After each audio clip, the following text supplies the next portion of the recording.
이 도둑년! 너가 가져갔지? 얼른 내놓지 못해? 쾅! 무거운 배추 한 포기가 여자의 얼굴을 그대로 내리쳤습니다. 순간 얼굴이 화끈거렸고 귀에선 윙 하는 소리가 울렸어요. 형님 괜찮으세요? 형님이 워낙 형편이 어려우시니까 어머님이 이해해 주세요. 옆에 서 있던 시동생 아내가 묘한 웃음을 지으며 말했습니다. 시어머니는 또다시 김치 담근 배추를 들어 올렸어요. 한 번, 두 번. 배추잎이 머리카락 사이로 흘러내렸고 빨간 양념 국물이 옷을 적셨습니다. 어머님 그만하세요. 제발. 당신 진짜 안 가져간 거 맞아? 남편마저 아내를 의심하는 눈빛이었습니다. 그 눈빛에 지우는 온몸이 얼어붙었어요.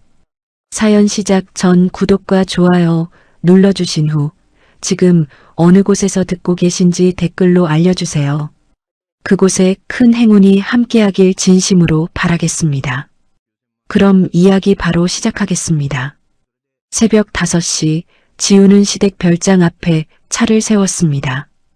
경기도 외곽에 위치한 2층짜리 별장이었죠. 넓은 마당과 정원이 있는 곳이었습니다. 해가 뜨기 전이라 주변은 아직 어두웠어요. 차가운 공기가 뺨을 스쳤습니다. 지우는 트렁크를 열고 준비해온 짐을 꺼냈어요. 마늘 5망, 생강 2봉지, 새우젓 1통, 그리고 김장용 앞치마와 장갑이었습니다.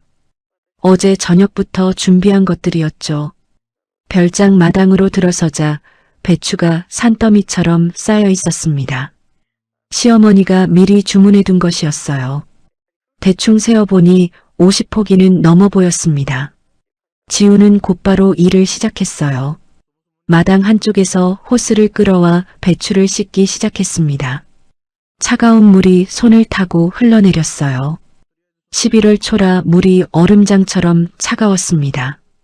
하지만 멈출 수 없었죠. 배추를 한 포기씩 펼쳐놓고 양념 재료를 씻어대야에 담았습니다. 1시간쯤 지났을 때였어요. 별장 안에 불이 켜졌습니다. 시어머니가 일어나신 모양이었죠. 잠시 후 현관문이 열렸어요. 벌써 와 있었어? 시어머니가 나오며 말했습니다. 62살 중소기업 대표답게 목소리부터 달랐어요. 카리스마가 느껴졌습니다. 네, 어머님. 일이 많을 것 같아서 미리 왔어요.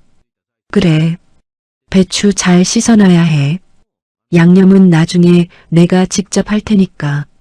시어머니는 그렇게만 말하고 다시 안으로 들어갔습니다. 따뜻한 말 한마디 없었죠. 문이 닫히는 소리만 들렸습니다. 지우는 다시 일에 집중했어요. 결혼한 지 4년이 지났지만 시어머니는 늘 이랬습니다. 지우에게 관심이 없었어요. 아무리 일찍 와서 준비해도 아무리 열심히 해도 마찬가지였습니다. 시어머니는 지우를 조용하고 재미없는 며느리라고 생각했죠. 지우는 묵묵히 일했습니다. 물을 다듬고 파를 씻고 마늘을 까기 시작했어요. 손끝이 시렸지만 계속 움직여야 했습니다. 시어머니는 가끔 밖으로 나와 이것저것 챙겼어요. 김장 도구를 꺼내오거나 마당을 확인하곤 했습니다. 하지만 지우와는 말을 섞지 않았어요. 2시간이 더 흘렀습니다. 지우의 손은 이미 빨갛게 부어올라 있었어요. 앞치마도 물에 젖어 축축했습니다. 그때 별장 앞에서 차 소리가 들렸어요. 어머니, 저 왔어요. 밝고 경쾌한 목소리가 마당까지 울려 퍼졌습니다. 동서였어요. 시동생의 아내, 30살의 젊은 여자였죠. 크림색 롱패딩을 입고 있었고 화장도 완벽했습니다. 한 손에는 백화점 쇼핑백을 들고 있었어요. 어머, 우리 예쁜 며느리. 얼른 들어와. 시어머니의 목소리가 완전히 바뀌었습니다. 아까 지우에게 했던 차갑고 건조한 말투와는 전혀 달랐어요. 마치 딸을 맞이하는 것처럼 밝고 따뜻했습니다. 어머니, 이거 받으세요. 백화점에서 어머니 피부에 좋다길래 샀어요. 동서는 쇼핑백을 시어머니께 건넸습니다. 고급 화장품 세트였어요. 아이고, 이런 비싼 걸. 고마워, 고마워. 역시 우리 며느리는 달라. 시어머니는 활짝 웃으며 동서의 손을 잡았습니다. 두 사람은 팔짱을 낀 채 안으로 들어갔어요. 웃음소리가 별장 안에서 울려나왔습니다. 지우는 혼자 마당에 남았습니다. 여전히 씻어야 할 배추가 수북했어요. 차가운 물에 손을 담그며 지우는 생각했습니다. 나도 저렇게 대접받으면 얼마나 좋을까. 하지만 그런 생각은 금방 지워버렸어요. 이미 익숙한 일이었으니까요. 10여 분이 지났을 때 동서가 밖으로 나왔습니다. 언니, 일찍 오셨네요? 고생 많으세요. 동서가 지우에게 다가오며 말했습니다. 얼굴에는 미소가 가득했지만 눈빛은 차갑게 느껴졌어요. 응, 할 일이 많아서. 저는 아침에 일찍 못 일어나거든요. 언니는 정말 부지런하세요. 동서는 그렇게 말하며 마당을 한 바퀴 둘러봤습니다. 하지만 일을 도와주진 않았어요. 하이힐을 신은 채로 마당을 걸으며 구경만 하다가 다시 안으로 들어갔습니다. 지우는 그 뒷모습을 보며 속으로 한숨을 쉬었어요. 동서는 늘 저랬습니다. 시어머니 앞에서만 예쁜 척, 착한 척 했죠. 실제로 일을 도운 적은 거의 없었습니다. 9시가 되자 남편과 시동생이 도착했어요. 지우의 남편은 35살 회사 전무로 일하고 있었습니다. 무뚝뚝한 성격이었죠. 여보 왔어? 응. 남편은 짧게 대답하고 바로 안으로 들어갔습니다. 지우에게 다른 말은 없었어요. 시동생도 가볍게 고개만 끄덕이고 지나갔습니다. 조금 있다가 시어머니가 모두를 불러냈어요. 자, 다들 나와서 시작하자. 오늘 안에 다 끝내야 해. 마당에 커다란 양념 대야가 놓였습니다. 사람들이 하나둘 나와서 자리를 잡기 시작했어요. 동서가 재빨리 시어머니 옆자리를 차지했습니다. 어머니, 제가 옆에서 도와드릴게요. 그래, 그래. 역시 내가 제일 착하지. 지우는 자연스럽게 구석 자리에 앉았습니다. 아무도 지우에게 자리를 권하지 않았어요. 본격적인 김장이 시작되는 순간이었습니다. 마당에 둘러앉은 사람들은 각자 자기 앞에 놓인 배추를 펼쳤습니다. 시어머니가 준비한 양념이 커다란 대야에 가득 담겨 있었어요.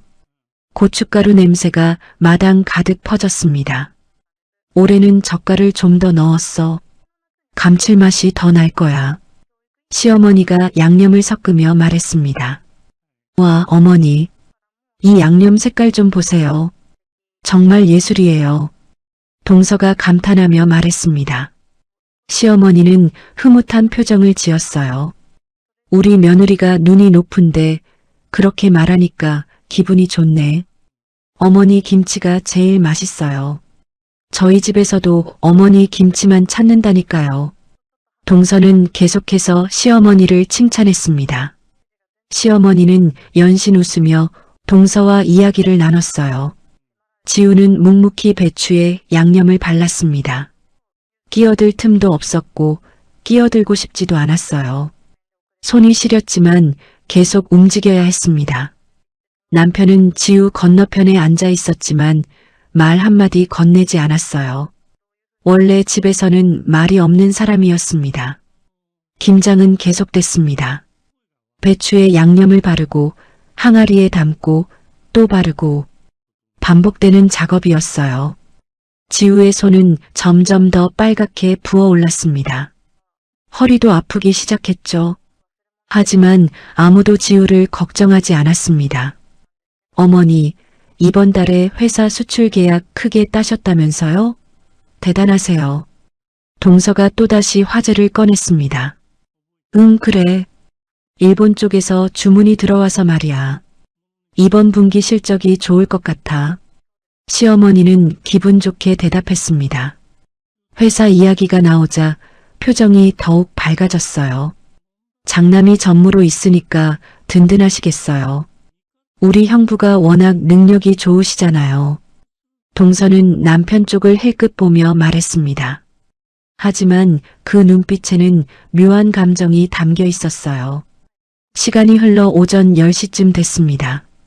김장은 한창이었고 마당은 분주했어요. 사람들은 각자 자기 일에 집중하고 있었습니다. 바로 그때였습니다. 시어머니가 갑자기 일어나 안으로 들어갔어요. 뭔가 가져오려는 듯 했죠. 잠시 후 시어머니의 목소리가 안에서 들려왔습니다. 당황한 목소리였어요. 모두의 손이 멈췄습니다. 지우도 고개를 들었어요. 어머님, 무슨 일이세요? 동서가 먼저 물었습니다. 걱정스러운 표정을 지으며 안방 쪽을 바라봤죠. 시어머니가 안방에서 나왔습니다. 얼굴이 하얗게 질려 있었어요. 내 서류가 없어. 분명히 여기 뒀는데. 시어머니의 목소리가 떨렸습니다. 손에는 빈 서류 봉투만 들려 있었어요. 무슨 서류요? 남편이 일어서며 물었습니다. 회사법인 인감이랑 주식 증서, 금고 열쇠까지. 분명히 안방 서랍에 넣어뒀는데 없어. 시어머니는 다시 안으로 들어갔습니다. 서랍을 뒤지는 소리가 들렸어요. 사람들도 하나둘 일어나 안으로 들어갔습니다. 지우도 함께 안방으로 갔어요. 시어머니는 서랍을 열고 닫으며 계속 찾고 있었습니다. 어머님, 혹시 다른 곳에 두신 거 아니에요? 동서가 조심스럽게 물었습니다. 아니야. 분명히 여기 뒀어. 어제 저녁에도 확인했는데. 시어머니는 계속 서랍을 뒤졌습니다. 옷장도 열어보고 침대 밑도 들여다봤어요. 하지만 서류는 나오지 않았습니다. 엄마, 그 서류가 뭐길래 그러세요? 시동생이 물었습니다. 회사법인 인감이야. 주식 증서도. 내가 가지고 있는 집은 60%짜리. 금고 열쇠까지. 시어머니의 말에 모두가 긴장했습니다. 회사 경영권과 관련된 중요한 서류들이었어요. 다음 주에 내 형한테 주식 증여하려고 꺼내뒀는데 이게 어떻게 된 거야? 시어머니는 불안한 표정으로 방안을 계속 둘러봤습니다. 땀이 이마에 맺혀 있었어요. 어머님, 서재 금고는 확인해 보셨어요? 지우가 조심스럽게 물었습니다. 금고에서 꺼내서 여기 뒀다니까. 증여 서류 준비하려고. 시어머니는 다시 서랍을 뒤지기 시작했습니다. 옷가지를 꺼내고 책을 치우고 이불까지 들춰봤어요. 10여 분 동안 온 집안을 뒤졌지만 서류는 나오지 않았습니다. 사람들은 다시 마당으로 나왔습니다. 김장을 계속해야 했으니까요. 하지만 분위기가 이상해졌죠. 시어머니는 계속 불안한 표정이었어요. 에휴, 서류가 없어지다니. 어머님 얼마나 놀라셨겠어. 동서가 한숨을 쉬었습니다. 걱정하는 척이었지만 목소리에는 묘한 떨림이 있었어요. 지우는 다시 배추에 양념을 발랐습니다. 하지만 마음이 불편했어요. 시어머니가 너무 당황해하는 게 보였으니까요. 회사 경영권과 관련된 서류라니 정말 중요한 것들이었습니다. 시어머니는 몇 번이나 안방으로 들어가 다시 찾아봤어요. 하지만 서류는 계속 나오지 않았습니다. 얼굴은 점점 더 창백해졌고 손은 계속 떨렸어요. 대체 어디로 간 거야? 다른 곳에 둘 리가 없는데. 시어머니는 중얼거리며 마당으로 나왔습니다. 양념을 섞던 손도 멈춘 채 멍하니 앉아 있었어요. 마당의 공기가 무겁게 가라앉았습니다. 아무도 말을 하지 않았어요. 그저 조용히 각자 일만 했습니다. 하지만 모두의 머릿속에는 같은 생각이 맴돌고 있었어요. 대체 누가 그 서류를 가져간 걸까? 김장은 계속됐습니다. 하지만 아까와는 분위기가 달랐어요. 시어머니는 계속 불안한 표정으로 안방을 힐끗힐끗 쳐다봤습니다. 손놀림도 어딘가 어색했어요. 어머님, 너무 걱정 마세요. 집 안 어딘가에 있을 거예요. 동서가 위로하는 말을 건넸습니다. 하지만 시어머니는 대답하지 않았어요. 그저 입술만 꾹 다문 채 배추에 양념을 발랐습니다. 점심시간이 다가왔습니다. 원래 계획대로라면 마당에서 간단히 김밥과 라면으로 점심을 먹기로 했었어요. 하지만 시어머니는 식욕이 없는 듯 했습니다. 나는 안 먹을래. 너희들끼리 먹어. 시어머니는 그렇게 말하고 다시 안방으로 들어갔어요. 또 서류를 찾으려는 모양이었습니다. 사람들은 마당에서 둘러앉아 점심을 먹었습니다. 하지만 아무도 말이 없었어요. 무거운 침묵만 흘렀습니다. 형님, 물 좀 드세요. 동서가 지우에게 생수병을 건넸습니다. 지우는 고개를 끄덕이며 받았어요. 고마워. 언니, 손 많이 부으셨네요. 괜찮으세요? 동서가 지우의 손을 보며 말했습니다. 걱정하는 척이었지만 눈빛은 차갑게 느껴졌어요. 응, 괜찮아. 지우는 짧게 대답했습니다. 더 이상 말하고 싶지 않았어요.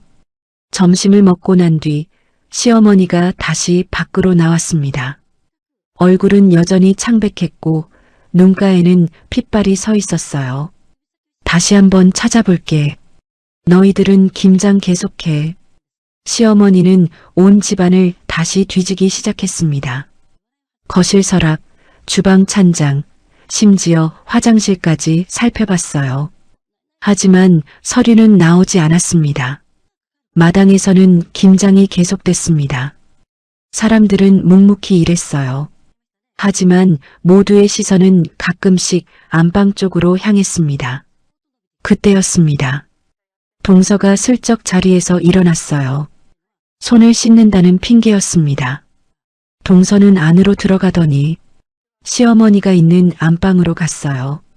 잠시 후 안방에서 작은 목소리가 들렸습니다. 동서와 시어머니가 무언가 이야기하고 있었어요. 지우는 그쪽을 힐끗 쳐다봤습니다. 동서가 시어머니 귀에 뭔가를 속삭이는 모습이 보였어요. 시어머니의 눈이 커졌습니다. 그리곤 밖에 있는 지우 쪽을 힐끗 쳐다봤죠. 동서는 계속해서 작은 목소리로 뭔가를 말하고 있었습니다.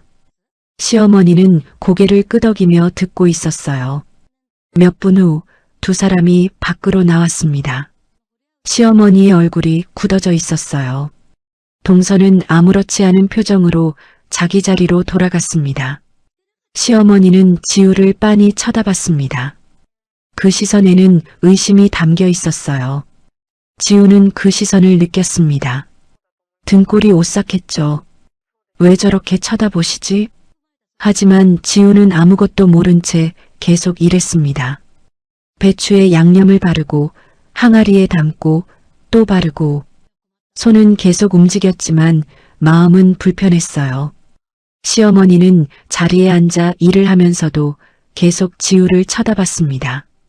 눈빛이 날카로웠어요. 무언가를 따져 묻고 싶어하는 표정이었습니다. 지우야. 갑자기 시어머니가 지우를 불렀습니다. 차갑고 날카로운 목소리였어요. 지우는 고개를 들었습니다. 시어머니가 자신을 똑바로 쳐다보고 있었어요. 네, 어머님. 너 오늘 몇 시에 왔어? 새벽 5시쯤요. 그렇게 일찍? 왜? 시어머니의 목소리에는 의심이 섞여 있었습니다. 지우는 당황했어요. 일이 많을 것 같아서요. 미리 준비하려고. 그래서 집 안에 들어온 적 있어? 안방 쪽에? 시어머니의 질문이 날카로워졌습니다. 지우는 고개를 저었어요. 아니요. 마당에서만 일했어요. 정말? 네, 정말이에요. 지우는 진심으로 대답했습니다. 하지만 시어머니의 표정은 점점 더 굳어졌어요. 어머님, 왜 그러세요? 남편이 옆에서 물었습니다. 분위기가 이상하다는 걸 느낀 모양이었어요. 시어머니는 대답하지 않았습니다. 그저 지우를 계속 쳐다봤어요. 그 시선에는 확신에 찬 의심이 담겨 있었습니다. 동서는 옆에서 조용히 지켜보고 있었어요. 입술을 꾹 다문 채 안타까운 표정을 지었습니다. 하지만 그 눈빛에는 차가운 계산이 담겨 있었어요. 어머님, 왜 형수님한테 그러세요? 시동생이 조심스럽게 물었습니다. 시어머니는 잠시 말이 없었습니다. 그러다가 입을 열었어요. 오늘 제일 먼저 온 사람이 누구야? 그건 형수님이요. 시동생이 대답했습니다. 그래. 새벽 5시에 아무도 없을 때 시어머니의 말에 마당의 공기가 얼어붙었습니다. 지우는 무슨 말인지 알 것 같았어요. 등에서 식은땀이 흘렀습니다. 어머님, 그게 무슨... 내 서류가 없어진 게 오늘 아침이야. 어젯밤까지 분명히 있었어. 시어머니의 목소리가 떨렸습니다. 분노와 의심이 섞인 목소리였어요. 지우는 입이 떡 벌어졌습니다. 설마 자신을 의심하는 건가요? 어머님, 저는 안방에 들어가지도 않았어요. 그럼 누가 들어갔겠어? 새벽에 혼자 온 사람은 너밖에 없잖아. 시어머니의 말이 비수처럼 꽂혔습니다. 지우는 억울했어요. 정말 아무것도 하지 않았는데 의심을 받고 있었습니다. 어머님, 정말 아니에요. 저는 마당에서만... 동서가 조심스럽게 끼어들었습니다. 저도 믿고 싶지 않은데요. 근데 제가 아까 화장실 가려고 일어났을 때 봤거든요. 동서는 안타까운 표정을 지으며 말했습니다. 뭘 봤는데? 시어머니가 물었습니다. 형님이 안방 쪽으로 가시는 거요. 뭔가 몰래 챙기시는 것 같던데. 동서의 말에 모두가 지우를 쳐다봤습니다. 지우는 얼굴이 하얗게 질렸어요. 그건 아니에요. 저는 안방에 안 갔어요. 지우는 황급히 손을 저었습니다. 하지만 시어머니는 믿지 않는 표정이었어요. 어머님, 형님네가 요즘 좀 형편이 어려우시다고 들었는데요. 동서가 조심스럽게 말을 이었습니다. 무슨 소리야? 회사 다니시다가 그만두시고 집에만 계시잖아요. 아이도 있고 혹시 급하게 돈이 필요하신 거 아닐까요? 동서의 말에 시어머니의 얼굴이 더욱 굳어졌습니다. 지우는 온몸에 힘이 빠졌어요. 이건 완전히 누명이었습니다. 어머님, 정말 아니에요. 저는 지금 거짓말하는 거 아니지? 시어머니의 목소리가 차갑게 식었습니다. 지우는 눈물이 날 것 같았어요. 억울했습니다. 마당에 있던 사람들은 모두 침묵했습니다. 아무도 지우를 믿어주지 않았어요. 남편조차 불안한 표정으로 지우를 쳐다보고 있었습니다. 지우는 무너질 것 같았습니다. 시어머니는 지우를 계속 노려봤습니다. 그 눈빛에는 확신이 담겨 있었어요. 지우가 범인이라고 믿는 눈빛이었습니다. 어머님, 정말 아니에요. 저는 진짜로...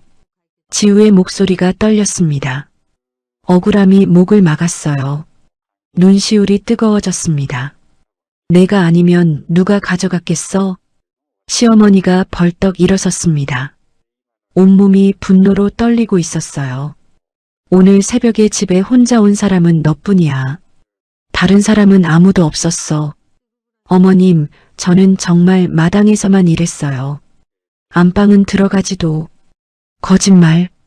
시어머니의 목소리가 마당 전체를 울렸습니다. 모든 사람들이 움찔했어요. 지우는 황급히 일어서며 뒷걸음질 쳤습니다. 무서웠죠. 시어머니의 표정이 지금껏 본 적 없을 만큼 무섭게 변해 있었습니다. 어머님, 진정하세요. 오해예요. 오해? 시어머니는 지우에게 성큼성큼 다가왔습니다. 얼굴이 붉게 달아올라 있었어요. 그 서류가 뭔지 알아? 회사 경영권이 걸린 거야. 그걸 내가 훔쳐간 거잖아. 어머님, 저는 정말 안 가져갔어요. 지우는 필사적으로 말했습니다. 하지만 시어머니는 듣지 않았어요. 아무리 형편이 어렵다고 해도, 아무리 돈이 필요하다고 해도 그렇게 남의 회사 서류를 훔치면 안 되지. 시어머니의 목소리는 더욱 커졌습니다. 가난한 집 출신이라더니 결국 이런 짓을 하는구나. 그 말에 지우의 가슴이 찢어지는 것 같았습니다. 친정 부모님 이야기까지 나오자 참을 수 없었어요. 어머님, 그런 말씀은 너무하세요. 저는 정말 안 했다니까요. 안 했다고? 증거가 다 있는데? 시어머니가 동서 쪽을 힐끗 쳐다봤습니다. 동서는 고개를 살짝 숙이며 안타까운 표정을 지었어요. 하지만 아무 말도 하지 않았습니다. 여보, 지우는 남편을 쳐다봤습니다. 믿어달라는 눈빛이었죠. 하지만 남편의 눈빛은 흔들리고 있었습니다. 당신 정말 안 가져간 거 맞아? 남편이 조심스럽게 물었습니다. 지우는 그 말에 온몸에 힘이 빠졌어요. 남편마저 자신을 의심하고 있었습니다. 내가 그럴 사람이야? 지우의 목소리가 떨렸습니다. 그럼 증명을 해봐. 내 가방 보여줘. 당장. 시어머니가 소리쳤습니다. 네, 가방요? 그래, 가방 다 뒤질 거야. 차도 확인할 거고. 시어머니는 지우의 가방을 낚아챘습니다. 그리고 안에 있는 물건들을 마당에 쏟아냈어요. 지갑, 핸드폰, 화장품, 손수건, 별것 아닌 물건들이 바닥에 흩어졌습니다. 당연히 서류는 없었어요. 차에도 없어요. 전 정말 안 가져갔어요. 지우는 울먹이며 말했습니다. 하지만 시어머니는 믿지 않았어요. 입 다물어. 바로 그때였습니다. 시어머니가 옆에 있던 배추를 집어들었어요. 김치 양념이 가득 묻은 묵직한 배추 한 포기였습니다. 이 도둑년. 쾅! 배추가 지우의 얼굴을 그대로 내리쳤습니다. 순간 얼굴이 화끈거렸고 귀에선 윙 하는 소리가 울렸어요. 지우는 비명을 삼켰습니다. 무거운 배추가 얼굴과 어깨를 때렸어요. 어머님, 남편이 뒤늦게 달려왔습니다. 하지만 시어머니를 막지는 못했어요. 너가 가져갔지. 얼른 내놓지 못해? 쾅! 시어머니는 또다시 배추를 들어 지우를 내리쳤습니다. 이번엔 머리 쪽이었어요. 배추 잎이 머리카락 사이로 떨어졌고 빨간 양념 국물이 얼굴을 타고 흘렀습니다. 매운 양념이 눈에 들어가 따갑고 아팠어요. 어머님, 그만하세요. 제발. 지우는 울먹이며 말했습니다. 하지만 시어머니는 멈추지 않았죠. 우리 회사를 망치려고, 경영권을 빼앗으려고. 쾅! 세 번째였습니다. 이번엔 등을 맞았어요. 지우는 휘청거리며 마당 바닥에 주저앉았습니다. 온몸이 양념 국물 범벅이었어요. 배추잎이 옷에 붙어 있었고 얼굴은 빨갛게 부어올랐습니다. 형님 괜찮으세요? 동서가 다가오며 말했습니다. 겉으로는 걱정하는 척이었지만 그 목소리에는 묘한 웃음이 섞여 있었어요.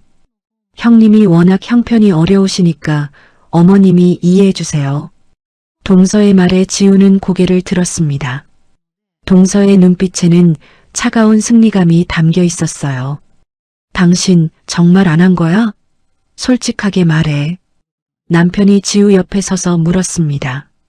하지만 그 눈빛에는 의심이 가득했어요. 나 정말 안 했어. 믿어줘. 지우의 목소리가 떨렸습니다.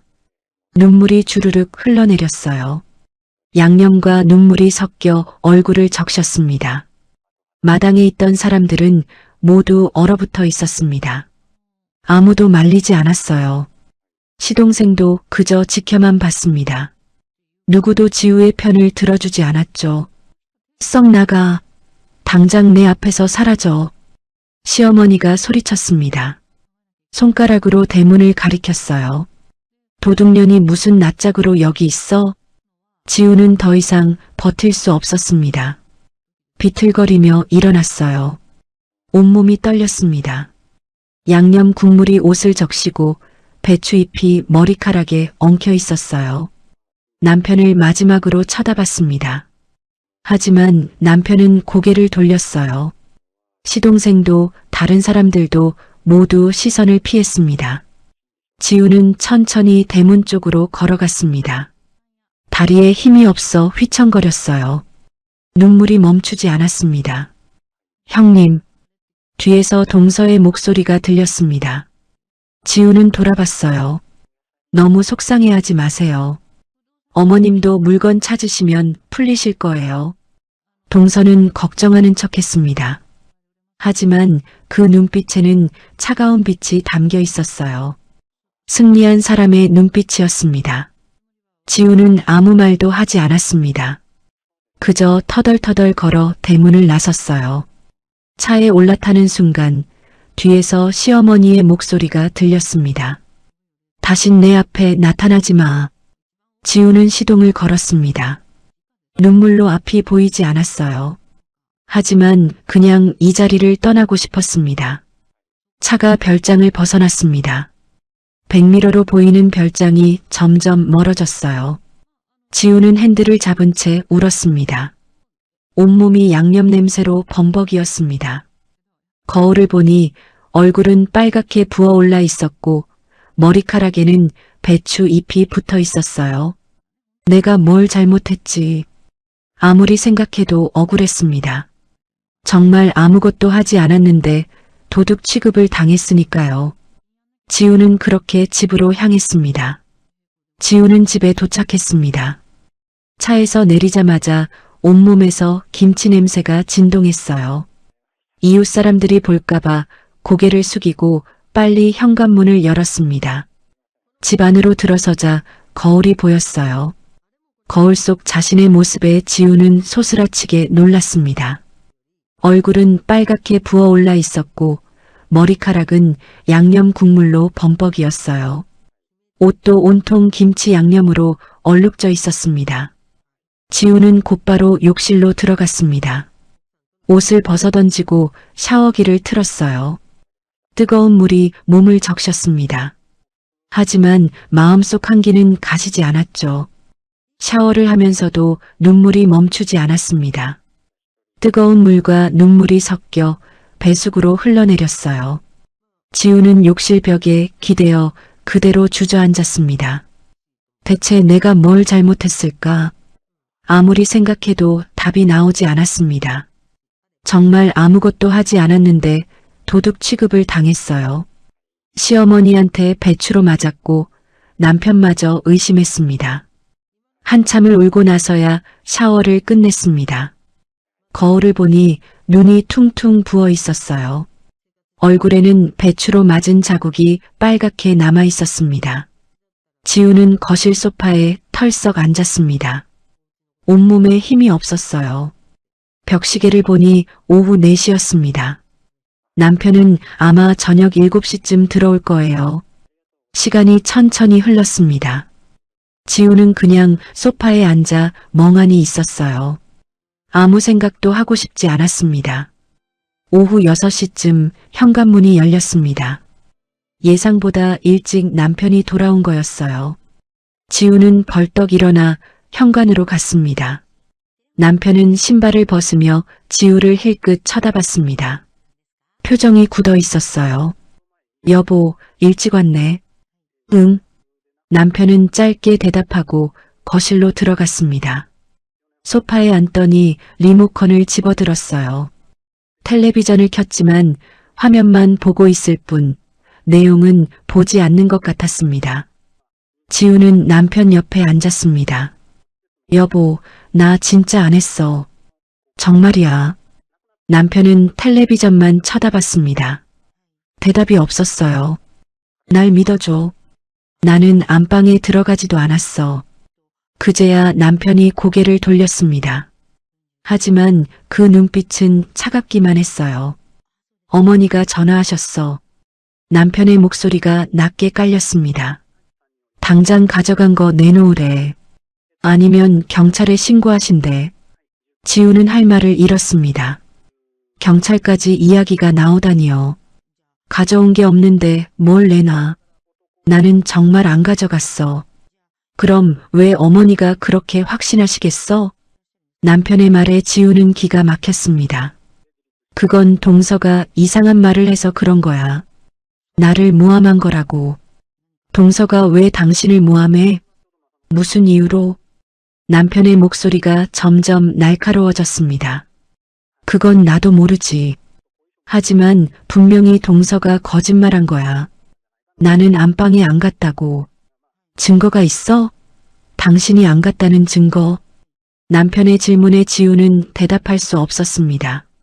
증거가 없었어요. 혼자서 새벽에 일했으니 목격자도 없었습니다. 증거가 없다고 해서 내가 범인은 아니잖아. 오히려 내가 했다는 증거가 있어야 하는 거 아니야?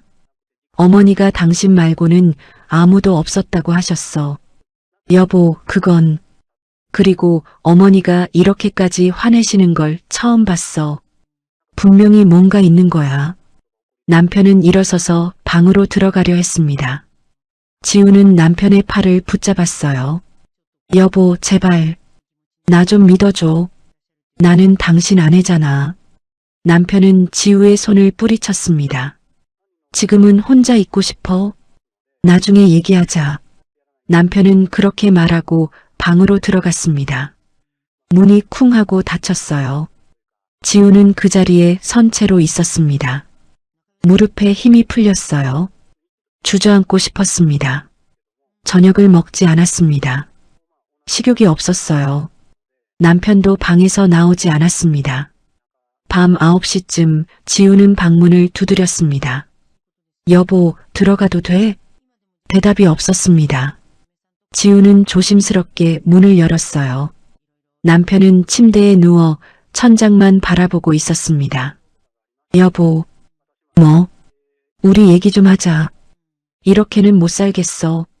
남편이 일어나 앉았습니다. 표정이 심각했어요. 나도 그래. 이렇게는 못 살겠어. 그럼 솔직하게 말해. 당신 정말 안 가져간 거 맞아? 만약 실수로라도 가져갔으면 지금이라도 말해. 내가 어머니한테 얘기할게. 지우는 믿을 수 없다는 표정을 지었습니다. 아직도 날 의심하는 거야? 의심하는 게 아니라 확인하는 거야. 확인? 이게 확인이야?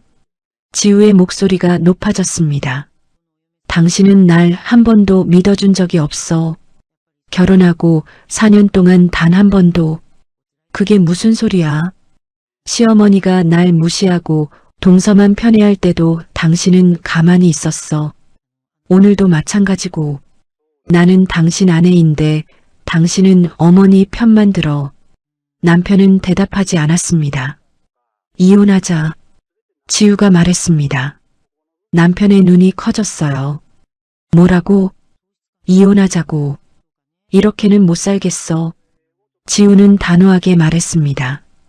남편은 잠시 지우를 쳐다보더니 고개를 끄덕였어요. 좋아. 그러자. 남편의 대답에 지우는 마음이 무너졌습니다. 만류할 줄 알았는데 남편은 너무 쉽게 동의했어요. 내일 짐 싸. 당분간 다른 데 가 있어. 남편은 그렇게 말하고 다시 누웠습니다. 대화는 끝났어요. 지우는 방을 나와 거실로 갔습니다.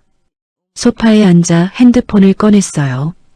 친구에게 전화를 걸었습니다. 민경아, 나야. 지우야. 무슨 일이야? 목소리가 왜 그래? 며칠만 내 집에서 있어도 될까? 무슨 일 있어? 무슨 일인데? 나중에 얘기할게. 그래, 알았어. 언제든지 와. 열쇠는 화분 밑에 있어. 전화를 끊었습니다. 지우는 가방을 꺼내 옷가지를 챙기기 시작했어요. 필요한 것들만 담았습니다. 새벽 1시쯤 지우는 집을 나섰습니다. 남편은 방에서 나오지 않았어요. 작별 인사도 없었습니다. 차를 몰고 친구 집으로 향했습니다. 도로는 텅 비어 있었어요. 가로등 불빛만이 어둠을 밝히고 있었습니다. 지우는 눈물을 닦으며 운전했습니다. 이제 정말 끝이구나. 그런 생각이 들었어요. 그날 밤 서울 강남에 있는 한 아파트였습니다. 시동생 부부가 사는 곳이었어요. 30평대 아파트로 최근에 새로 산 곳이었습니다. 동서는 소파에 앉아 핸드폰을 보고 있었습니다. 입가에는 미소가 걸려 있었어요. 만족스러운 표정이었습니다. 시동생은 부엌에서 맥주를 가져와 테이블에 놓았어요. 동서가 핸드폰을 내려놓으며 시동생을 쳐다봤습니다. 두 사람은 마주보며 웃었어요. 오늘 일이 아주 잘 풀렸다는 표정이었습니다. 시동생은 안방으로 들어가더니 검은색 서류 가방을 들고 나왔습니다. 무거운 가방이었어요. 조심스럽게 거실 테이블 위에 올려놓았습니다. 가방 지퍼를 천천히 열었습니다. 안에는 여러 가지 서류들이 들어 있었어요. 시동생이 하나씩 꺼내 테이블에 펼쳤습니다. 첫 번째는 법인 인감도장이었습니다. 회사 이름이 새겨진 사각형 도장이었어요. 이 도장 하나로 회사의 모든 공식 문서에 도장을 찍을 수 있었습니다. 두 번째는 주식 증서였습니다. 시어머니가 보유한 회사 지분 60%를 나타내는 증서였어요. 이 증서만 있으면 회사 경영권을 가져올 수 있었습니다. 세 번째는 작은 금속 열쇠였습니다. 회사 사무실에 있는 비상금 금고 열쇠였어요. 금고 안에는 현금 3억 원이 들어 있었습니다. 시동생은 서류들을 하나하나 확인하며 고개를 끄덕였습니다. 모두 진짜였어요. 동서는 옆에서 그 모습을 지켜보며 흐뭇한 표정을 지었습니다. 시동생이 서류를 들고 감탄하는 표정을 지었어요. 이 서류들만 있으면 형보다 자기가 회사를 차지할 수 있었습니다. 어머니는 원래 형에게 회사를 물려주려 했지만 이제는 상황이 달라질 거였어요. 동서가 명품 가방을 가져왔습니다. 루이비통 가방이었어요. 지난달에 200만 원 주고 산 가방이었습니다. 가방 안쪽에는 은밀한 주머니가 있었어요. 동서는 그 주머니에 서류들을 조심스럽게 넣었습니다. 시동생은 맥주를 마시며 생각에 잠겼습니다. 내일부터 계획을 실행해야 했어요. 먼저 아는 법무사를 찾아가서 서류 위조 작업을 시작할 예정이었습니다. 법인 인감을 이용해서 임시 주주총회 소집 공고를 낼 거였어요. 그 다음에는 주식 증서를 이용해서 지분 변경 등기를 할 계획이었습니다. 물론 불법이었어요. 하지만 일단 등기만 끝내면 형이 대응하기 어려울 거였습니다. 법적 분쟁이 시작되면 최소한 1년은 걸릴 테니까요. 그 사이에 금고에서 현금 3억 원을 빼낼 예정이었습니다.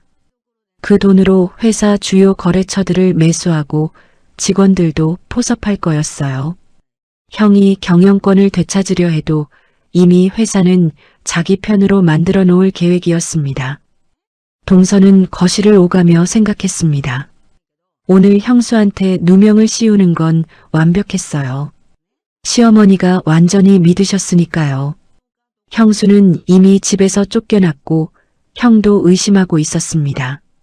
형수가 범인이라는 게 확정되면 경찰 조사까지 갈 거였어요. 그렇게 되면 자기들은 완전히 안전했습니다. 모든 의심이 형수에게만 쏠릴 테니까요. 시동생은 달력을 펼쳐봤습니다. 오늘이 금요일이었어요.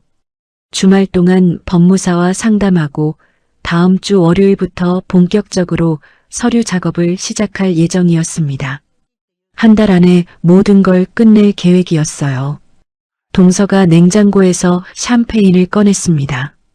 축하할 일이었으니까요. 두 사람은 샴페인 잔을 부딪혔습니다. 건배하는 소리가 거실에 울렸어요. 시동생은 창문 밖을 내다봤습니다. 서울 야경이 환하게 빛나고 있었어요. 저 아래 어딘가에서 형수는 울고 있을 거였습니다. 하지만 그건 자기들과 상관없는 일이었어요. 동서는 소파에 편하게 앉아 다리를 꼬았습니다. 오늘 연기가 완벽했다고 생각했어요. 시어머니 앞에서 걱정하는 척, 형수를 걱정하는 척 하는 게 쉽지 않았지만 잘 해냈습니다. 특히 형수가 배추로 맞을 때 안타까운 표정을 짓는 건 연기의 하이라이트였어요. 시동생이 회사 조직도를 꺼내 펼쳤습니다. 형은 전무였고 자기는 이사였어요. 하지만 곧 자기가 대표이사가 될 거였습니다. 형은 평사원으로 강등시키거나 아예 회사에서 내쫓을 예정이었어요. 두 사람은 밤늦게까지 계획을 세웠습니다. 법무사 만날 시간, 은행 갈 시간, 금고 열쇠로 현금 빼낼 시간까지 세세하게 짰어요. 완벽한 계획이었습니다. 자정이 넘어서야 잠자리에 들었습니다. 동서는 명품 가방을 안고 잤어요. 그 안에는 회사 경영권이 들어있었으니까요. 두 사람은 몰랐습니다. 자신들의 계획이 곧 무너지게 될 거라는 걸요. 진실은 반드시 밝혀지게 되어 있었습니다. 지우는 친구 집에서 사흘을 보냈습니다. 친구는 변호사였어요. 이름은 김민경, 지우와는 대학 동기였습니다. 결혼 전에는 자주 만났지만 결혼 후에는 연락이 뜸했었죠. 민경은 지우의 상황을 듣고 분노했습니다. 시댁에서 겪은 일, 배추로 맞은 일, 남편한테 의심받은 일까지 다 들었어요. 민경은 고개를 절레절레 흔들었습니다. 지우야, 이대로 당하면 안 돼. 민경이 단호하게 말했습니다. 그래도 어떻게 해? 증거도 없는데. 증거는 만들어내는 거야. 내가 안 했다는 증거를 찾는 게 아니라 누가 진짜 범인인지 밝혀내야 해. 민경의 말에 지우는 고개를 들었습니다. 그동안은 자신이 안 했다는 걸 증명하려고만 했어요. 하지만 진짜 범인을 찾는다는 생각은 못 해봤습니다. 민경은 노트북을 켜서 메모를 시작했습니다. 사건을 정리하는 거였어요. 언제 서류가 사라졌는지, 누가 집에 있었는지, 누가 의심을 받았는지 하나하나 적어 내려갔습니다. 동서가 수상해. 내 말로는 동서가 시어머니 귀에 뭔가 속삭였다며? 응. 그때부터 어머님이 날 의심하기 시작했어. 전형적인 이간질이네. 동서가 뭘 얻으려고 그랬을까? 민경은 턱을 괴며 생각에 잠겼습니다. 지우도 함께 생각했어요. 동서는 시어머니한테 잘 보이려고 늘 애썼습니다. 명품 선물도 자주 사다 드렸고 애교도 부렸어요. 하지만 그게 서류를 훔칠 만한 이유가 될까요? 회사 얘기 좀 해봐. 시어머니 회사가 어떤 회사야? 민경이 물었습니다. 중소기업이야. 기계 부품 만드는 회사. 직원이 50명 정도 되고 매출은 연간 100억 정도래. 오, 꽤 크네. 그럼 상속 문제가 있겠네. 민경은 노트북에 뭔가를 검색하기 시작했습니다. 원래 어머님이 남편한테 회사 물려주려고 했어. 그래서 이번에 주식 증여하려던 거고. 시동생은? 시동생은 회사에서 이사로 일해. 영업 담당이고. 민경의 눈이 반짝였습니다. 바로 그거야. 시동생 입장에서는 형이 회사 다 물려받으면 자기는 평생 월급쟁이잖아. 지우는 그제야 깨달았습니다. 동서와 시동생 부부가 회사를 노렸을 수도 있다는 거리요. 그런데 증거가 없잖아. 증거는 찾으면 돼. 일단 회사 내부부터 조사해보자. 민경은 지우에게 물었습니다. 너 회사 장부 볼 수 있어? 글쎄, 남편이 전무니까 접근 권한은 있을 텐데. 남편한테 부탁해봐. 최근 3개월 장부만. 남편이 지금 나랑 말도 안 하는데. 지우는 난처한 표정을 지었습니다. 그럼 다른 방법을 찾아야지. 민경은 생각에 잠겼습니다. 잠시 후 뭔가 떠올랐다는 표정을 지었어요. 너 경영학 석사지? 회계사 자격증도 있고? 응. 근데 그게 왜? 그걸 이용하자. 내가 직접 회사 자문 들어가는 거야. 민경의 제안에 지우는 고개를 갸우뚱했습니다. 민경은 설명을 이었습니다. 지우가 경영 컨설턴트로 회사에 들어가서 장부를 분석하면 된다는 거였어요. 물론 시어머니 허락이 필요했지만 민경이 공식 서신을 보내면 거절하기 어려울 거라고 했습니다. 그런데 장부에서 뭘 찾으려고? 시동생 횡령 증거. 10중 8구 있을 거야. 민경은 확신에 차 말했습니다. 회사 돈을 빼돌리는 사람은 한 번으로 끝나지 않아. 계속 반복해. 패턴이 있을 거야. 지우는 반신반의했지만 다른 방법이 없었습니다. 일단 시도해보기로 했어요. 이틀 후 민경은 법무법인 이름으로 시어머니 회사에 공문을 보냈습니다. 내용은 간단했어요. 경영 효율성 진단을 위한 무료 컨설팅 제안이었습니다. 컨설턴트는 경영학 석사 출신 회계사라고 명시했어요. 물론 지우의 이름은 빼고요. 사흘 후 회사에서 연락이 왔습니다. 컨설팅을 받아들이겠다는 내용이었어요. 시어머니는 최근 서류 분실 사건으로 불안해하던 차에 회사 내부 점검이 필요하다고 판단한 모양이었습니다. 지우는 머리를 짧게 자르고 안경을 썼습니다. 인상을 바꾸는 거였어요. 정장도 새로 샀습니다. 전문가처럼 보여야 했으니까요. 월요일 아침 지우는 회사로 향했습니다. 가슴이 두근거렸어요. 시어머니나 남편과 마주칠까봐 걱정됐습니다. 하지만 민경이 옆에 있어서 든든했어요. 회사 회의실에서 시어머니를 만났습니다. 다행히 시어머니는 지우를 알아보지 못했어요. 머리 모양이 완전히 바뀌었고 안경까지 썼으니까요. 화장도 평소와 다르게 진하게 했습니다. 완벽한 변신이었어요. 안녕하세요. 경영 컨설턴트 박민지입니다. 지우는 가명을 사용했습니다. 시어머니는 고개를 끄덕이며 악수를 청했어요. 반갑습니다. 회사 대표 최순자입니다. 회의는 30분 정도 진행됐습니다. 지우는 회사 현황을 파악했어요. 시어머니는 최근 서류 분실 때문에 내부 보안이 걱정된다고 했습니다. 회계 장부도 한번 점검해달라고 요청했어요. 장부 열람이 가능할까요? 지우가 물었습니다. 물론입니다. 격리팀에 연락해두겠습니다. 시어머니는 흔쾌히 승낙했습니다. 지우는 격리팀 사무실로 갔습니다. 최근 6개월치 장부를 받았어요. 두꺼운 파일 6건이었습니다. 회의실로 돌아와 하나씩 펼쳐봤습니다. 숫자들이 빼곡하게 적혀 있었어요. 지우는 회계사 출신답게 꼼꼼하게 살펴봤습니다. 민경도 옆에서 함께 봤어요.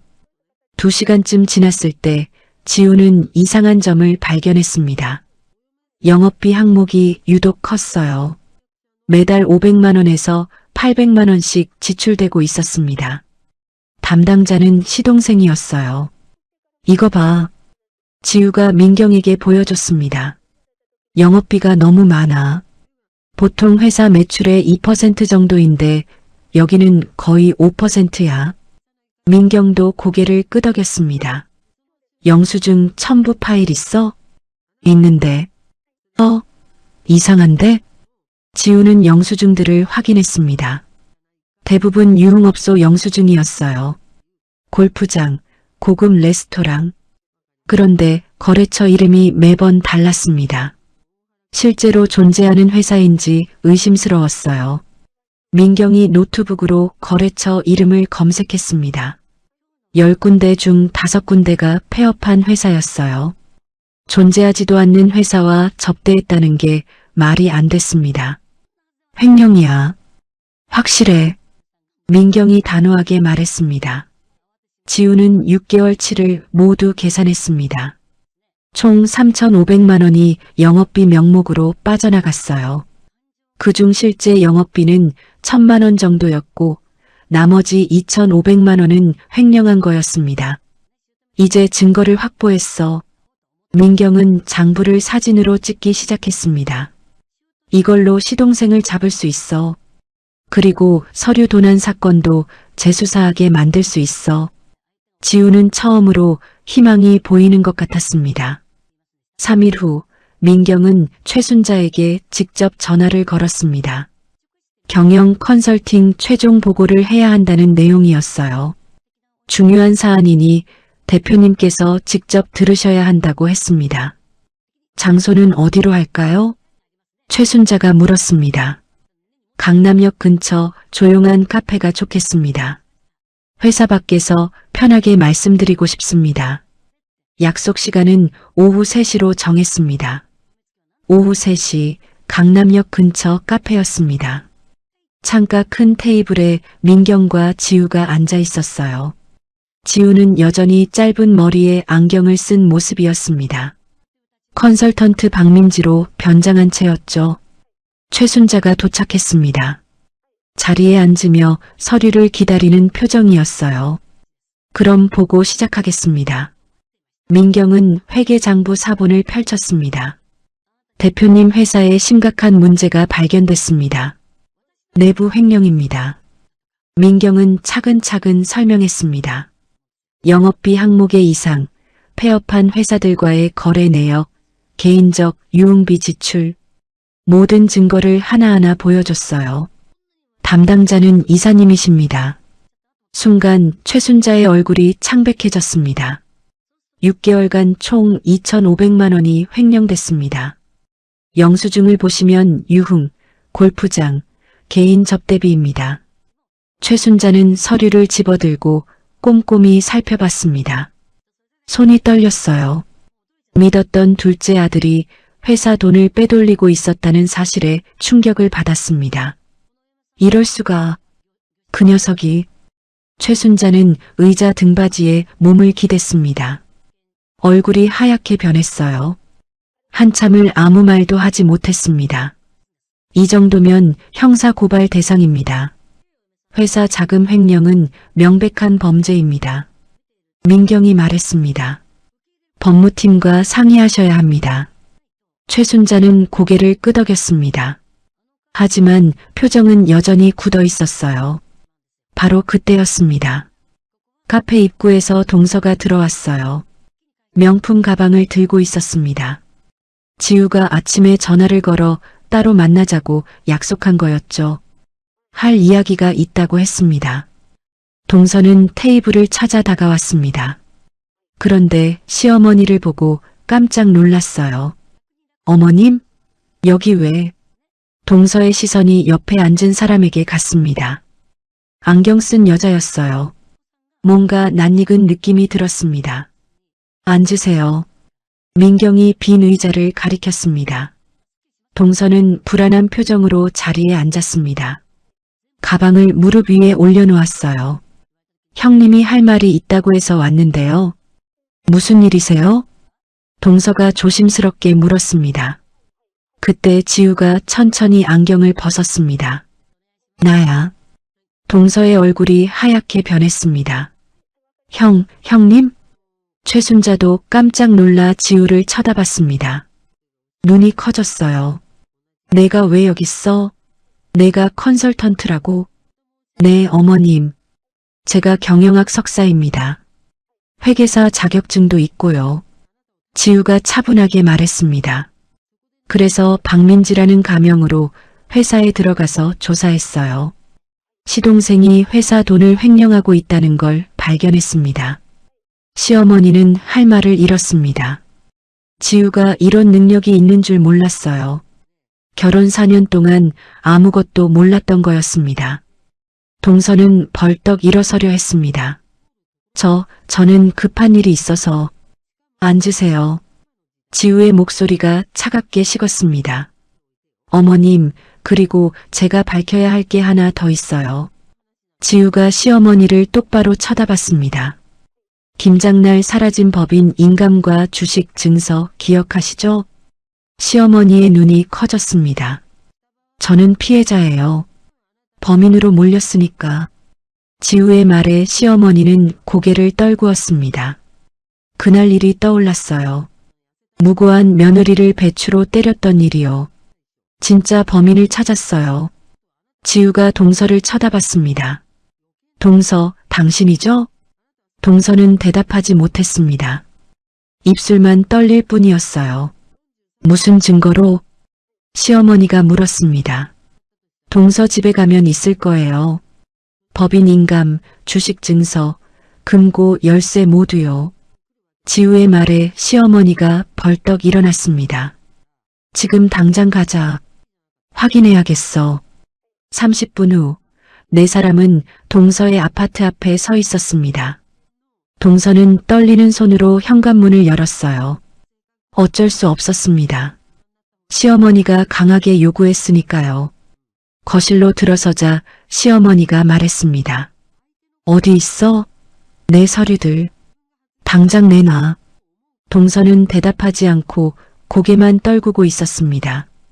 시어머니는 직접 집안을 뒤지기 시작했어요. 안방 옷장을 열고 서랍을 뒤지고 침대 밑을 살펴봤습니다. 지우는 거실 책장을 살펴봤습니다. 두꺼운 책들 사이에 서류 봉투가 끼워져 있었어요. 꺼내보니 주식 증서였습니다. 여기 있네요. 지우가 증서를 건넸습니다. 시어머니는 증서를 받아들고 확인했어요. 자신의 명의가 맞았습니다.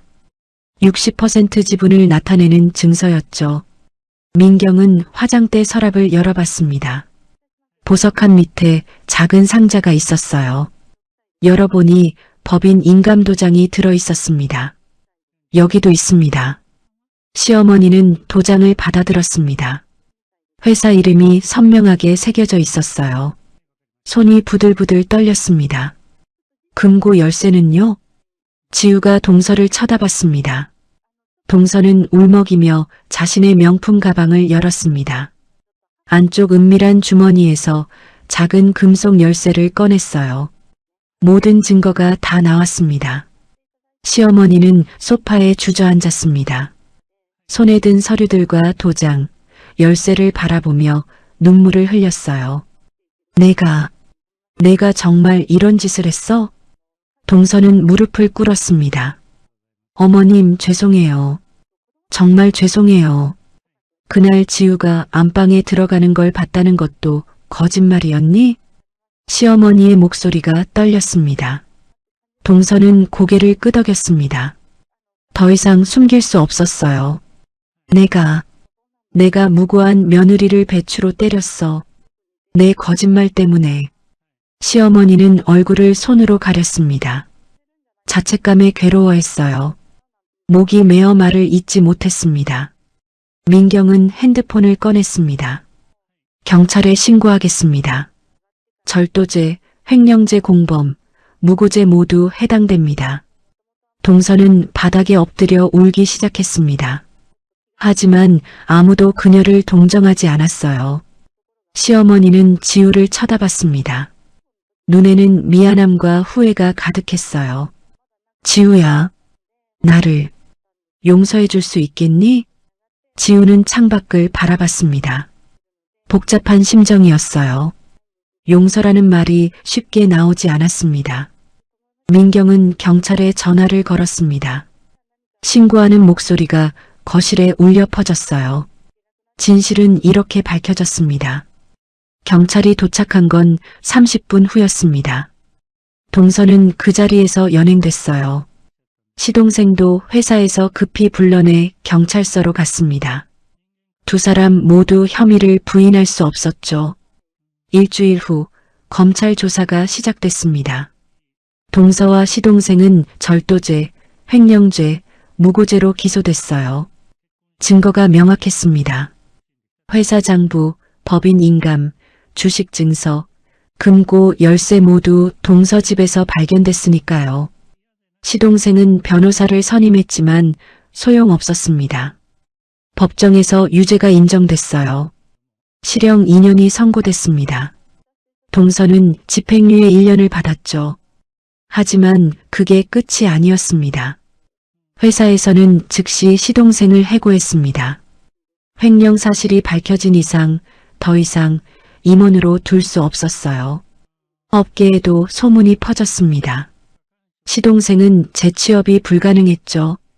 동서의 친정에서도 등을 돌렸습니다. 시댁 재산을 노리다 범죄를 저질렀다는 사실에 창피해했어요. 동서 부모님은 딸과 연을 끊었습니다. 두 사람은 이혼 직전까지 갔습니다. 서로를 원망했죠. 결국 좁은 원룸으로 이사했습니다. 모든 걸 잃은 거였어요. 한편 지우는 시어머니를 다시 만났습니다. 김장날 이후 한 달 만이었어요. 장소는 같은 카페였습니다. 최순자는 지우를 보자마자 고개를 숙였습니다. 지우야, 정말 미안하다. 시어머니의 목소리가 떨렸습니다. 내가 너를 오해했어. 내가 정말 죽을 죄를 지었다. 지우는 아무 말 없이 앉아 있었습니다. 내가 경영학 석사인 줄도 몰랐고 회계사 자격증이 있는 줄도 몰랐어. 4년 동안 너를 제대로 보지 않았구나. 최순자의 눈에 눈물이 고였습니다. 날 용서해 줄 수 있겠니? 지우는 잠시 생각했습니다. 용서할 수 있을까요? 쉽지 않았습니다. 하지만 평생 원망하며 살 수는 없었어요. 시간이 필요해요.